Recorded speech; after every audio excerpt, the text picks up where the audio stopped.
You know, I've been traveling around a lot to these different groups, and everywhere I go, I happen to see that it's women who have stepped into the breach at this historic moment. They're the ones, you know, really doing the organizing. It's just amazing. They're not fooled by the lies. And they've summoned tremendous courage to lead a charge against fascism. I see that all the time. And of course, since they pose a threat to his dictatorship, Trump wants to take away women's right to vote. He has targeted them. He wants to force married women who have changed their names to present all kinds of ID just so they can step into the voting machine and make their voices heard. To that we say, hands off! He's calling it the SAVE Act. SAVE. Aren't you tired of these twisted word games? These, like Citizens United, which really means citizens disunited and disenfranchised. But you know what? We can play with words too. You know those like anagrams, those jumbles? Well, if you take the name Donald Trump and you mix the letters up, you come up with Lord Damp Nut. Lord Damp Nut, isn't that, it fits him, right? Besides for today. He wants us to think he's a king or the Lord, but we know he's just a criminal who's managed to lie and con his way into office. So, while it's been inspirational to see so many women organizing and leading at the grassroots, it's time for men to stand up in equal numbers, look Lord Damp Nut straight in the eye and say, your blitzkrieg of criminality is over. Now, I'm under no illusion it's going to be easy. In fact, we should be ready for things to get worse before they get better.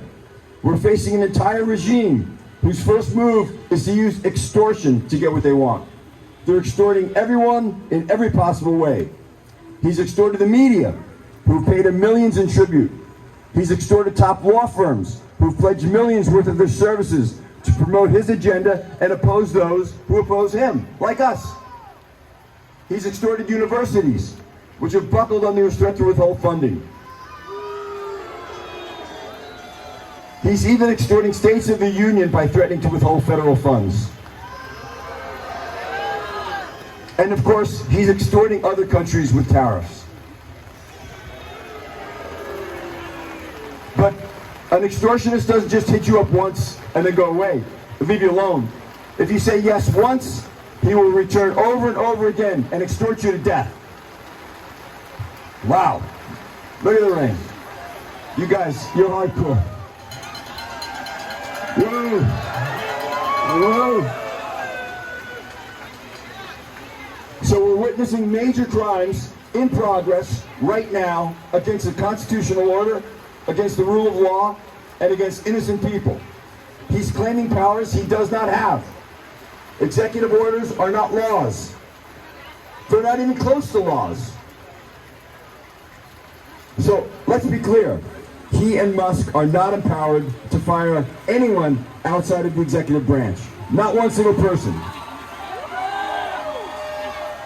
And yet, they're doing immense generational damage to the country every day with these illegal firings. And to top it off, he's trying to seize control of the 2026 elections. We know that, it's clear. He said it himself, vote for me and you'll never have to vote again. Remember that? Very revealing statement. So now he's desperately trying every tactic to undermine the elections, demanding that states hand over their voter rolls to Elon Musk's Doge. Sure. Just hand over all your personal voting information and computer codes and they'll be perfectly safe with Uncle Elon. Sure, right. And I have to warn everyone here who's still here, because I know you are the people who really are not going to ever give up. Don't be surprised if he creates an emergency as an excuse to put troops on the streets and cancel the elections. Don't be surprised. Don't. But you know, we can flip the script on this whole situation and look at it another way. His every action reveals a weakness in our democracy that we must fix. In his first term, he tested the Constitution over and over. Then, because we did not fix the weaknesses he pointed out, he came back, smashed that glass, grabbed the Constitution, and now he's running for the door. And he's daring us to stop him. So ironically, these criminal deeds have brought us all out here today, gotten us re-engaged as citizens, and reminded us that we, the people, are the final safeguards against democracy, against dictatorship and tyranny. Now, one last thing before I go, and I hate to be the messenger of this, but we're experiencing this crisis within an even larger crisis.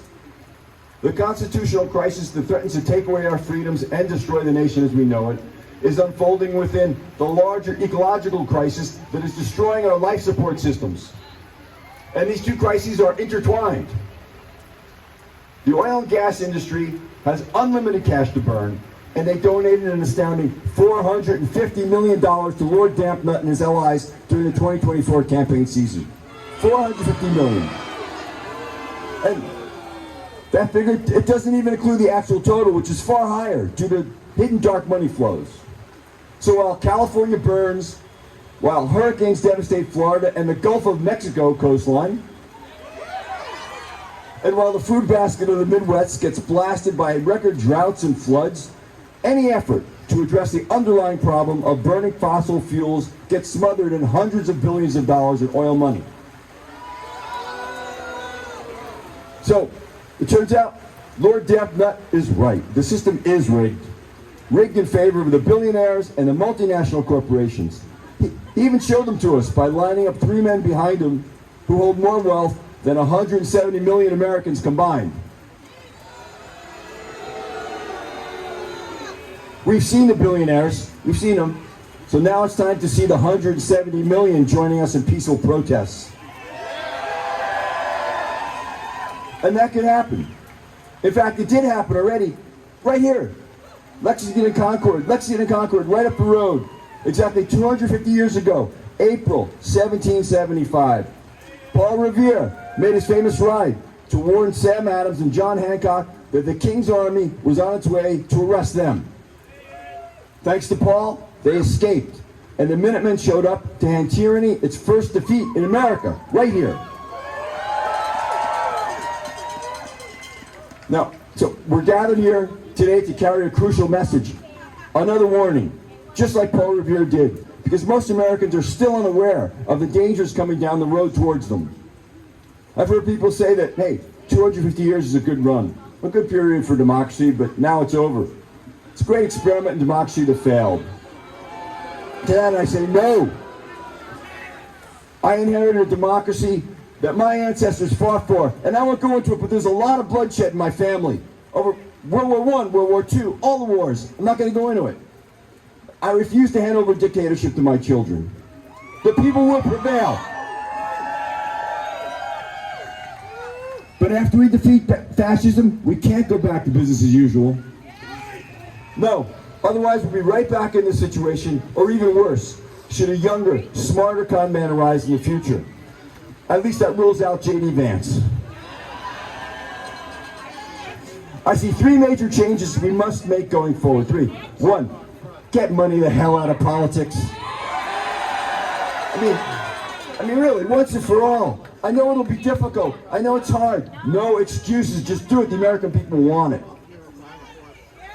Number two, break the spell of trickle-down economics that's led to this grotesque disparity in wealth. We need a trickle-up economics that lifts the 12 million American children mired in poverty up and out of it. Number three, stop poisoning our precious air, water, and land. Poisoning these elements means poisoning the people, disrupting the climate, and endangering future generations. It must end. Again, none of it will be easy. Because the extortionist-in-chief's strategy is to divide us, to bring out the worst in us, and thereby control us. He wants us to imitate his greed, selfishness, fear, and insecurity, but that's not who we are. We're guardians of our country at a time when her life is at stake. Yes, our country is our Constitution and the liberty it bestows, but it's also more than that. It's each and every service member who has given their labor and sometimes their very lives for our freedom and prosperity. It's It's our forests and fields and rivers and beaches, our schools and hospitals and libraries, and we will not have them destroyed nor diminished.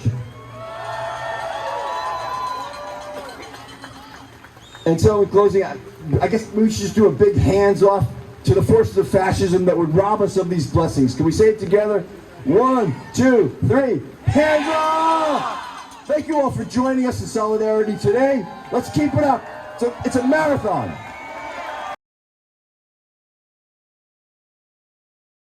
No shield, and I sat down, wrote up a letter, telling them just how grand I feel, but your flag